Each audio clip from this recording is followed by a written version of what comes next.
بسم الله الرحمن الرحيم.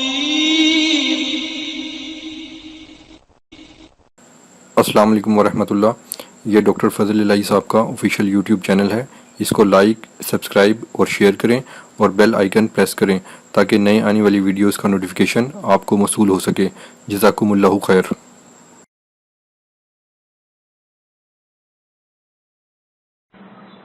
إن الحمد لله ونستعينه ونستغفره ونستهديه ونعوذ به من شرور أنفسنا ومن سيئات أعمالنا. من يهده الله فلا مضل له ومن يضلل فلا هادي له. وأشهد أن لا إله إلا الله وحده لا شريك له. وأشهد أن محمدا عبده ورسوله صلى الله عليه وسلم. اللهم صل على محمد وعلى آل محمد كما صليت على إبراهيم وعلى آل إبراهيم إنك حميد مجيد. اللهم بارك على محمد وعلى آل محمد كما باركت على إبراهيم وعلى آل إبراهيم إنك حميد مجيد. رب اشرح لي صدري ويسر لي أمري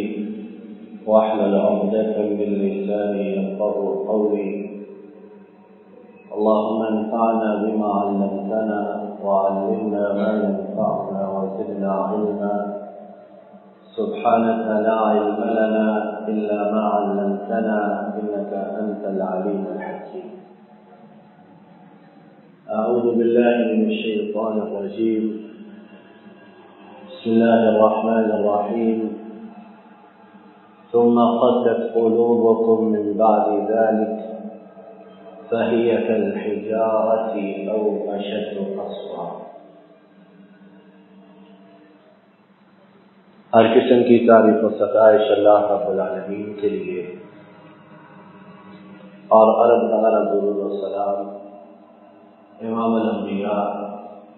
قائد المرسلین رحمت عالم حضرت محمد رسول اللہ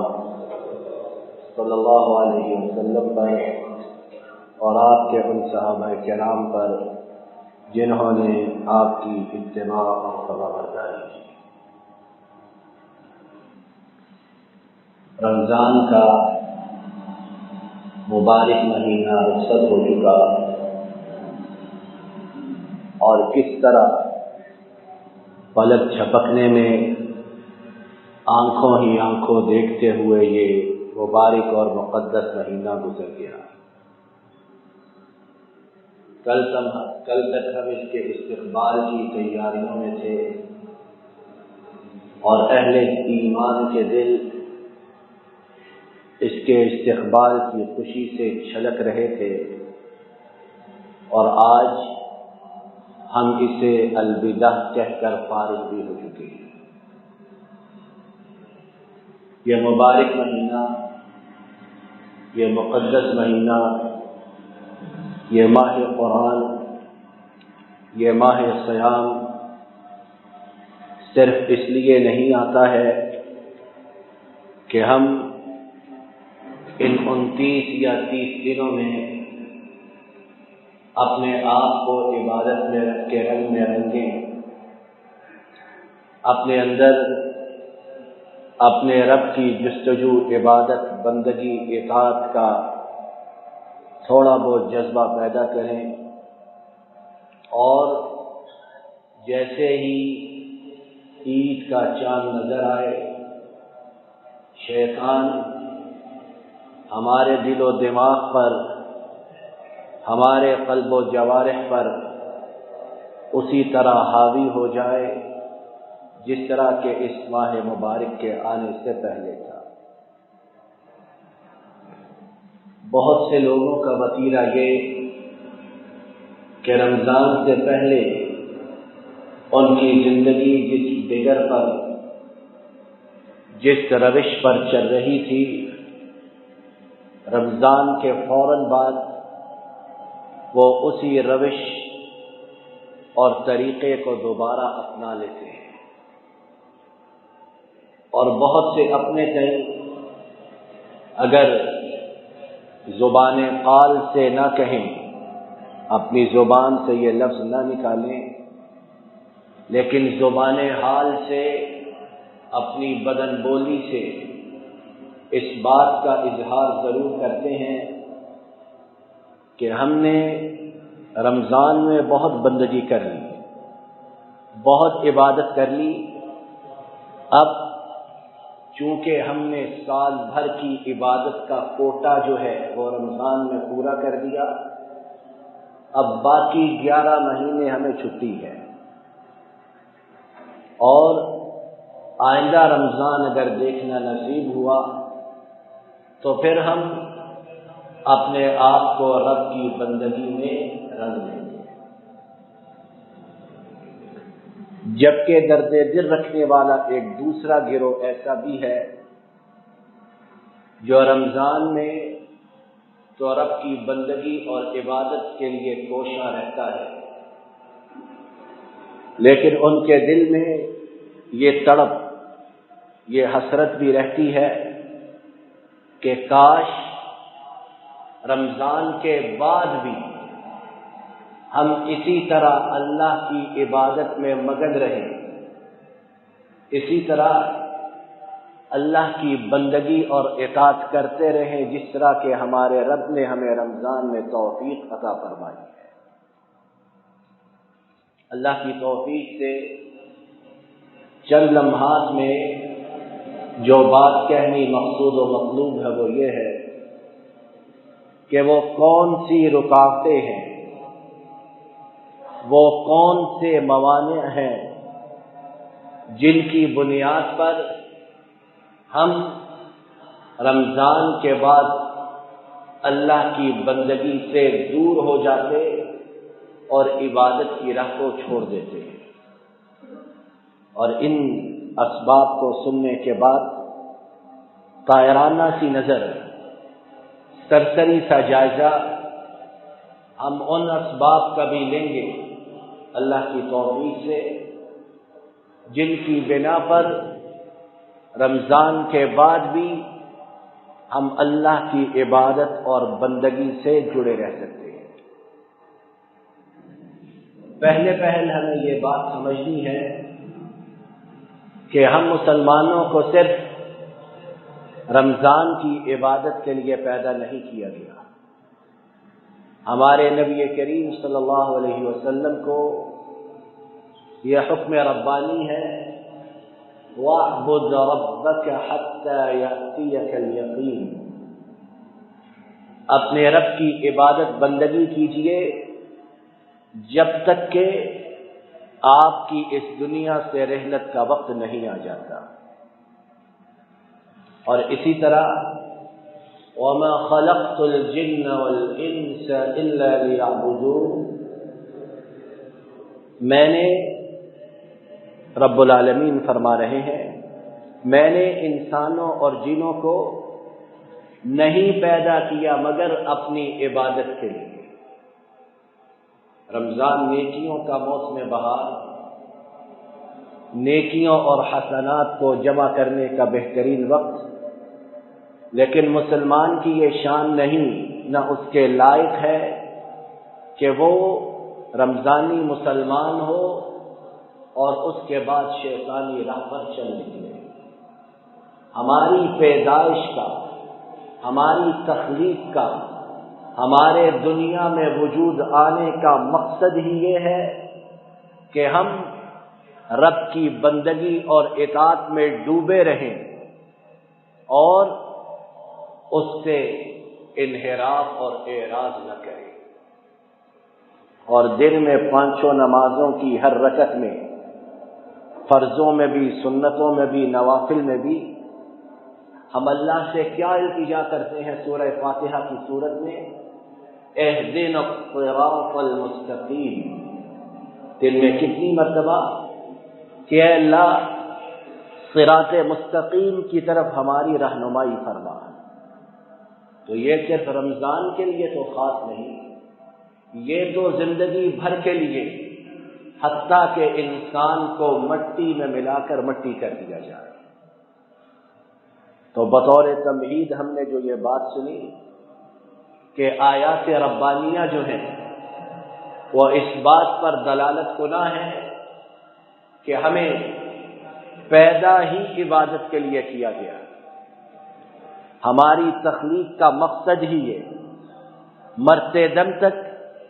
عبادت کا اور اللہ کی بندگی اور اطاعت کا ہمیں حکم دیا گیا ہے۔ دوسری بات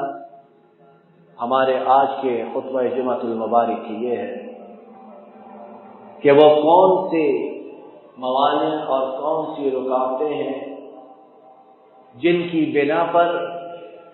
رمضان کے بعد ہم اپنے رب کی بندگی سے دور ہو جاتے، عبادت کو چھوڑ بیٹھتے ہیں۔ تو پہلا سبب، پہلی رکاوٹ وہ یہ کہ ہم بہت لمبی امیدوں کا شکار ہیں کہ ابھی ہماری زندگی بہت طویل ہے، آئندہ رمضان آئے گا، پھر اس کے بعد آئے گا، پھر اس کے بعد آئے گا، تو جب دنیا کے لیے ہم بیکار ہو جائیں گے، کمر جھک جائے گی، بالوں میں سفیدی آ جائے گی، بدن قوت و طاقت سے عاری ہو جائیں گے، اس وقت کل وقتی 24 گھنٹے رب کی بندگی میں جٹ جائیں گے۔ ابھی طاقت ہے، قوت ہے، جوانی ہے، دنیا کے بہت سے کام ہیں، تو ابھی ہمارے لیے صرف رمضان کی عبادت ہی بہتر ہے۔ اور قرآن پاک نے اس چیز کو مختلف طریقوں سے لوگوں کے ذہنوں میں اتارنے کی کوشش کی ہے۔ وَغَرَّتْكُمُ الْأَمَانِ، لمبی امیدوں نے، لمبی آسوں نے تم لوگوں کو دھوکے میں مبتلا کر رکھا ہے۔ ہم سمجھتے ہیں کہ ساری دنیا مر کھپ جائے گی، پھر ہمارے مرنے کی باری آئے گی، اور آج کل تو ہم دیکھتے ہیں کہ بچے، جوان، بوڑھے، مرد، خواتین بغیر کسی تفریق کے، استثناء کے، مٹی میں مل کر مٹی ہو رہے ہیں۔ تو کس بھروسے پر، کس ناطے پر ہم لمبی امیدوں کی آس رکھیں اور اللہ کی عبادت سے دور رہیں؟ اور اللہ نے یہود و نصارہ کا ذکر کرتے ہوئے سورہ بقرہ میں جب ان کی بات کی تو اس کے بعد فرمایا ثم قست قلوبكم من بعد ذلك فهي كالحجارة او اشد قسوة، کہ پھر تمہارے دل سخت ہو گئے، بس وہ پتھروں کی مانند یا اس سے بھی زیادہ سخت۔ تو اللہ نہ کرے کہ ہم گناہگار سیاہکار رمضان کے بعد گناہوں کے معاملے میں ہماری کیفیت بھی یہی ہو جائے کہ گناہ دھڑلے سے کرتے رہے، ڈنکے کی چوٹ کرتے رہے، اور دلوں پر سیاہی لگ جائے، مہر لگ جائے، زنگ آلود ہو جائے، اور ہمیں مطلق کچھ پرواہ نہ ہو کہ ہم رب کی نافرمانیوں میں کس قدر ڈوبے جا رہے ہیں۔ دوسری رکاوٹ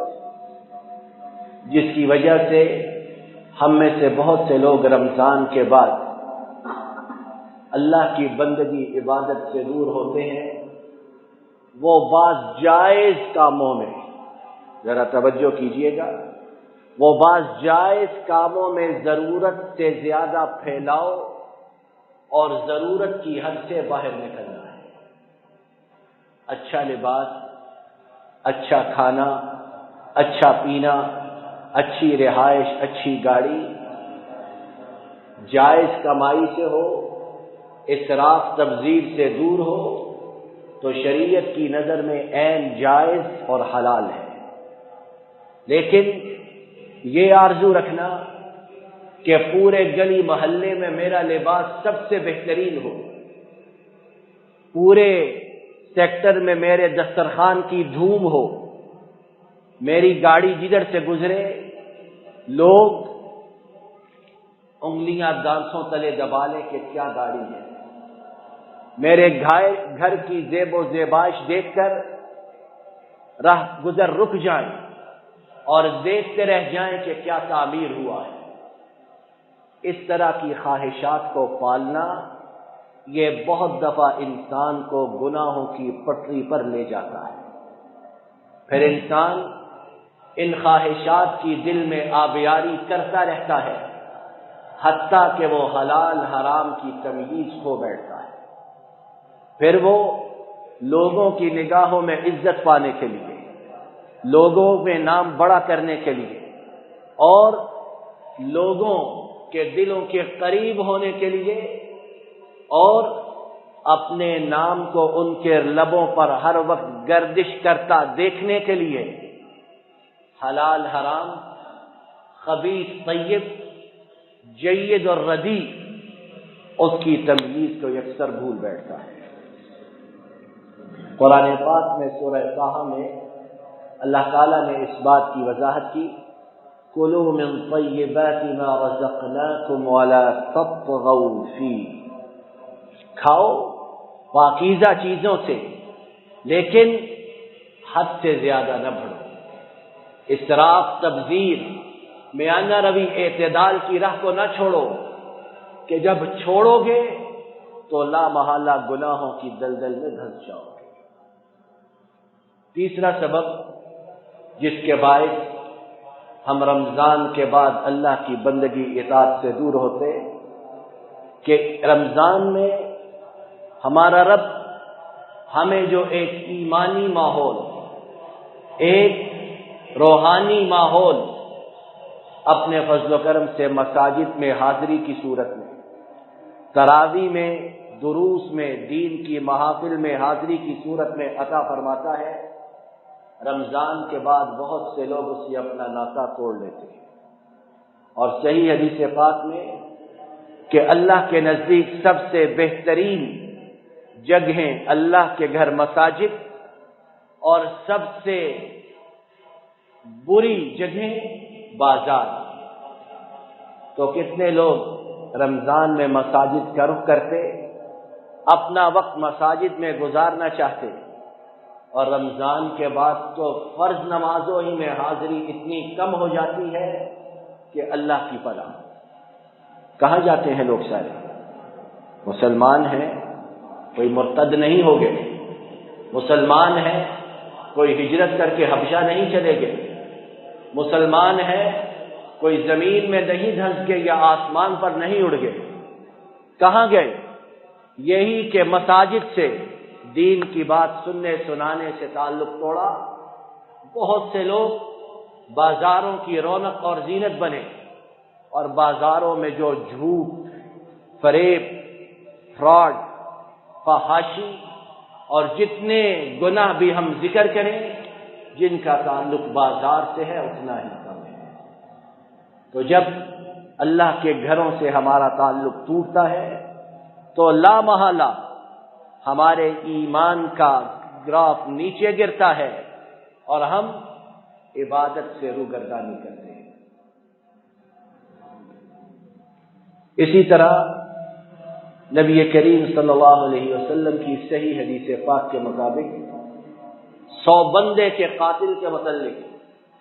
پہلے زمانوں کا قصہ آپ صلی اللہ علیہ وسلم نے بیان کیا۔ 100 بندوں کا قاتل جب اس نے توبہ کے متعلق پوچھا تو اسے کہا گیا کہ فلاں نیکوکار لوگوں کی بستی کی طرف چلے جاؤ اور اپنی بستی کی طرف لوٹ کر نہ آنا کیونکہ یہ برے لوگوں کی بستی ہے۔ تو جگہ کا اثر، ماحول کا اثر، اچھے لوگوں کا اثر، اسی طرح برے لوگوں کا اثر، یہ انسان کی طبیعت پر، انسان کے اقوال پر، افعال پر، کردار پر، گفتار پر لا محالہ اثر ڈالتا ہے۔ تو یہ چند عوامل تھے جن کی بنا پر ہم میں سے بہت سے لوگ رمضان کے بعد اللہ کی بندگی اور اطاعت سے دور ہو جاتے ہیں۔ آئیے چند لمحات میں اللہ کی توفیق سے ان چند اسباب پر نظر دوڑاتے ہیں جن کی بنا پر رمضان کے بعد بھی ہم اپنی تخلیق پیدائش کے مقصد کو نہ بھولیں اور اللہ کی عبادت بندگی اطاعت کے ساتھ جڑے رہیں۔ اور ہر مسلمان کتنا ہی گنہگار خطا کار سیاہکار کیوں نہ ہو، اس کے دل میں یہ خواہش ضرور موجود رہتی ہے کہ وہ رب کی بندگی ضرور کرتا رہے، اگرچہ بہت دفعہ شیطان دل و دماغ پر پردہ ڈال دیتا اور عبادت سے دور کر دیتا ہے۔ پہلا سبب، بہت زیادہ اپنے رب کے روبرو ہم دعا کریں، التجا کریں کہ ہمارے حبیب کریم صلی اللہ علیہ وسلم، ان کی بھی یہ کثرت سے دعا، یا مقلب القلوب ثبت قلبی علی دینک، اے دلوں کے پھیرنے والے میرے دل کو اپنے دین پر ثابت قدم رکھنا، اور اسی طرح صرف قلبی علی طاعتک، میرے دل کو اپنی اطاعت کی طرف پھیر دینا۔ جب وہ یہ دعا کرتے ہیں جن جیسا ہے ہی کوئی نہیں، گناہوں سے دور ہیں، غلطیوں سے مبرہ ہیں، خطاؤں سے پاک ہیں، لغزشوں سے بالکل مستثنا ہے، تو میں آپ کس بات کی مولی اور ہم اپنی رمضان کی کس ٹوٹی پوٹی عبادت پر اتراتے، غرور گمنڈ کرتے اور اس دعا کو کرنے سے کلی کتراتے۔ دوسرا سبب جس کے باعث ہم رمضان کے بعد بھی اللہ کی عبادت سے جڑے رہ سکتے وہ یہ کہ اللہ نے انسانی فطرت کے عین مطابق مختلف قسم کی عبادات رکھی ہیں، مالی ہیں، جسمانی ہیں اور قسم کی عبادات ہیں، تاکہ اگر کسی ایک عبادت سے دل بھرے تو ہمارے سامنے کرنے کے لیے دوسری عبادت موجود ہو۔ انسان نوافل پڑھتا ہے، نوافل کے بعد اب من کرتا ہے، جی کرتا ہے کوئی اور عبادت کرے، تو یہ نہیں کہ عبادات کا دروازہ بند ہے، قرآن پاک کی تلاوت شروع کر دیں، کسی وقت مسجد سے باہر نکل کر عبادت کرنے کو دل کرتا ہے، باہر جائیں اور مستحق لوگوں میں صدقہ و خیرات کریں، گھر میں بیٹھ کر کرتا ہے، بچوں کو دین کی بات سمجھائیں، برائی سے انہیں روکیں، اپنے آپ کے ساتھ اپنے اور اپنے رب کے درمیان عبادت کرنے کو من کرتا ہے، رب کے روبرو دعا کے لیے ہاتھ اٹھا دیں، روزہ رکھ لیں، اللہ کا ذکر شروع کر دیں۔ غرض یہ کہ عبادات کی اتنی اقسام کہ اگر ایک عبادت سے دل بھر جائے تو ہمارے دین نے دوسری سینکڑوں عبادات، ان کا دروازہ ہمارے سامنے کھولا کہ ہم ہر وقت کسی نہ کسی عبادت کے ساتھ جڑے رہیں۔ تیسرا سبب جس کے باعث اللہ کے فضل و کرم سے ہم رمضان کے بعد بھی عبادت سے جڑے رہ سکتے ہیں کہ بہت زیادہ قرآن پاک، اس کی تلاوت، نبی کریم صلی اللہ علیہ وسلم کی سیرت مطہرہ، صحابہ کرام، تابعین عظام اور اسلاف، ان کی سیرتوں کا مطالعہ کریں کہ کس طرح وہ عبادت میں جٹے رہتے، اور عبادت کے قبول ہونے کی ایک بڑی بہترین نشانی یہ کہ عبادت کے بعد عبادت کرنے کو دل کرے۔ اور اگر کسی کے دل میں رمضان ہی میں یہ چور موجود ہے کہ رمضان کے بعد عبادت چھوڑ دینی، تو وہ یہ سمجھ لے کہ اس کی رمضان کی عبادات بھی مشکوک ہے، نیکی نیکی کو کھینچتی ہے۔ تو اگر رمضان کے روزے رکھے اور اس کے بعد ارادہ ہے کہ اللہ شوال کے 6 روزوں کی توفیق بھی عطا فرمائے، تو انشاءاللہ ہم رب سے یہ امید رکھتے ہیں کہ یہ رمضان کے روزوں کی قبولیت کی ایک بڑی نشانی ہے۔ اور اگر دل میں پہلے ہی چور ہے کہ نماز بھی چھوڑ دینی، مسجد میں آنا بھی چھوڑ دینا، قرآن پاک کی تلاوت بھی چھوڑ دینی، جھوٹ، غیبت، چغلی، فریب، دغا، فراڈ، اس میں دوبارہ دھنس جانا، تو یہ سمجھ لیں کہ یہ رمضان کے روزوں کو مشکوک کرنے والی ہے۔ چوتھی بات، چوتھا سبب جس کے باعث ہم اللہ کے فضل و کرم سے رمضان کے بعد بھی اللہ تعالیٰ کی عبادت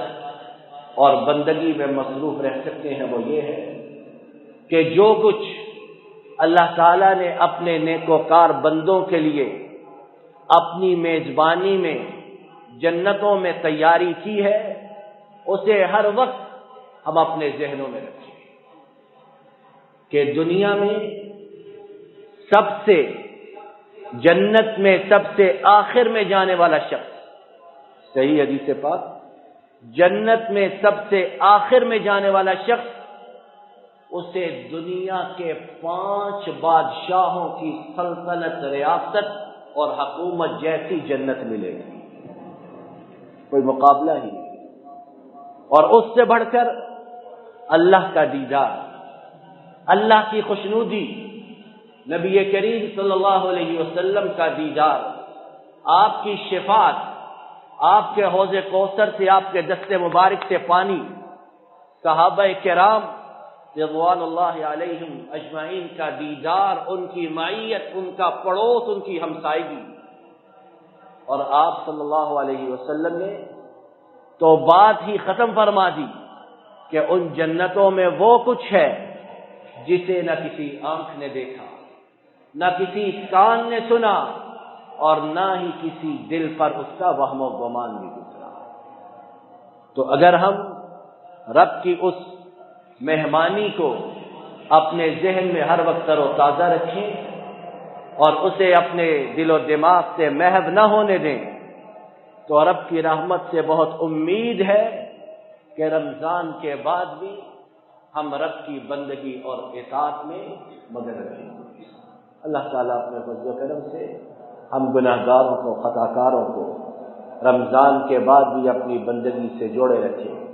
ہمارے گناہوں کو معاف کرے، ہماری خطاؤں سے، لغزشوں سے درگزر فرمائے۔ آخر دعوانا الحمدللہ، آخر دعوانا الحمدللہ۔